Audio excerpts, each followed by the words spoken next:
విజయవాడ ఇందిరాగాంధీ స్టేడియంలో ఆట విడుపు కార్యక్రమంతో 3 రోజుల పాటు ఎమ్మెల్యేలు ఎమ్మెల్సీలు ఎంతో ఉత్సాహంగా గేమ్స్ ఆడుతున్నారు. ఈ రోజు మూడో రోజు అప్డేట్ చెప్పడానికి మనతో పాటు తణుకు ఎమ్మెల్యే ఉన్నారు. సార్, ఎలా అనిపిస్తుంది సార్ ఈ గేమ్స్ కండక్ట్ చేయడం? ఈరోజు చాలా ఆనందంగా ఉంది. ఎందుకంటే 3 రోజుల పాటు ఎమ్మెల్యేలు అందరూ కూడా వారి నియోజకవర్గాలను లేదా మంత్రులందరూ కూడా వారి సమస్యలతోనూ రాష్ట్ర సమస్యలతోనూ కూడా ప్రజా సమస్యల పరిష్కారానికి నిత్యం కూడా ఈరోజు పనిచేస్తూ ఉంటారు.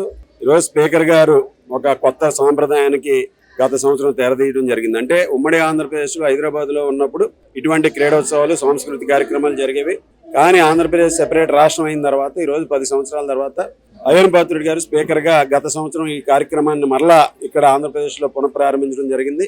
దానిలో భాగంగా ఈసారి 2వ సంవత్సరం కూడా అనేక గేమ్స్లో ఈరోజు అందరినీ కూడా ఎంకరేజ్ చేసే విధంగా ఎమ్మెల్యేలు ఎమ్మెల్సీలు మినిస్టర్స్ అందరూ కూడా పార్టిసిపేట్ చేసి దీన్ని పెద్ద సక్సెస్ఫుల్ మీట్గా కూడా చేయడం జరిగింది. ఎందుకంటే ఈరోజు ప్రతి ఒక్కరూ కూడా క్రీడల్లో వారి ప్రతిభను చాటుతూ ఒక స్పోర్ట్స్ మెన్ స్పిరిట్తో అందరూ కూడా పాల్గొని గెలుపడంతో నిమిత్తం లేకుండా ప్రతి ఒక్కరూ కూడా వారి పరిధుల్లో బాగా ఆడి ఈరోజు ఈ క్రీడలన్నింటిలోనూ కూడా పార్టిసిపేట్ చేసి అందరూ కూడా ఒక స్నేహపూర్వకమైనటువంటి వాతావరణంలో ఈ కార్యక్రమాన్ని నిర్వహించడం జరిగింది. దీనికి సంబంధించి స్పీకర్ గారికి, ముఖ్యమంత్రి చంద్రబాబు నాయుడు గారికి, అలాగే లోకేష్ గారికి, పవన్ కళ్యాణ్ గారికి, అలాగే శాప్ చైర్మన్ గారికి, సిబ్బందికి అందరికీ కూడా మరొకసారి ధన్యవాదాలు తెలియజేసుకుని 3 రోజులు కూడా ఈ కార్యక్రమంలో పాల్గొని అందరూ కూడా ఒక ఫ్రెండ్లీ మ్యాచెస్, ఫ్రెండ్షిప్ కూడా ఇంకా బాగా ప్రతి ఒక్కరిలోనూ కూడా ఇంకా బాగా మంచి స్నేహపూర్వకమైనటువంటి వాతావరణం ప్రజాప్రతినిధులుగా అందరూ కూడా ఒకరి ప్రతిభను ఒకరు తెలుసుకునే విధంగా కూడా ఇది ఒక వేదికగా ఉపయోగపడిందని ఈ సందర్భంగా తెలియదు. స్పీకర్ చెప్పినట్లు క్రీడల యొక్క ప్రాధాన్యతను పెంచే విధంగా ఇట్లాంటి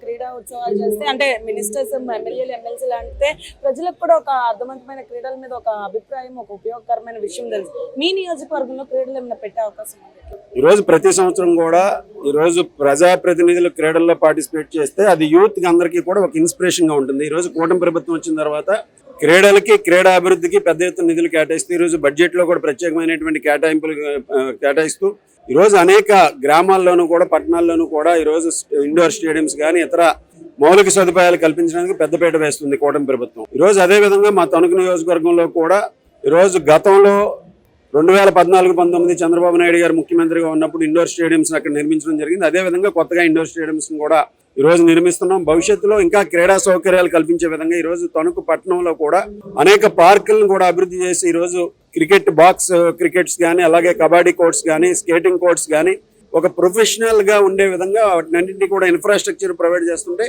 ఈరోజు యూత్ కూడా అవన్నీ కూడా ఉపయోగించుకుంటున్నారు. ఆ విధంగా వారందరికీ కూడా ఉపయోగపడుతుంది. ఆ విధంగా తణుకులో కూడా పెద్ద ఎత్తున ఈరోజు క్రీడా ఫెసిలిటీస్, ఇన్ఫ్రాస్ట్రక్చర్స్, స్పోర్ట్స్ ఇన్ఫ్రాస్ట్రక్చర్ అంతా కూడా పెంచే విధంగా కూడా కృషి చేస్తున్నాం. అనేక సదుపాయాలు గత 20 నెలల్లో కూడా కల్పించాం.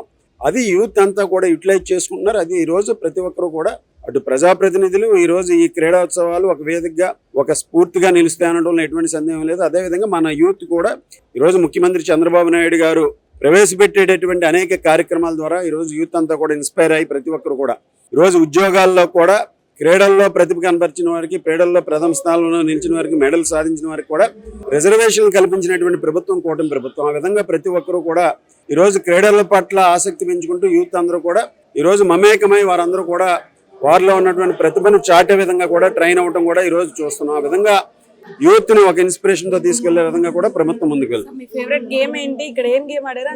ఇక్కడ అంటే 2 days నుంచి జరుగుతున్నాయి. మీ ఫేవరెట్ పర్సన్ ఎవరైనా ఉన్నారా? నేను బ్యాడ్మింటన్, క్రికెట్ ఆడా. 2 కూడా. బ్యాడ్మింటన్ కూడా పర్లేదు, బాగానే ఆడతా. ఈరోజు దాన్ని కూడా గెలుచుకోవాలనే విధంగా వెళ్తున్నాం ముందు.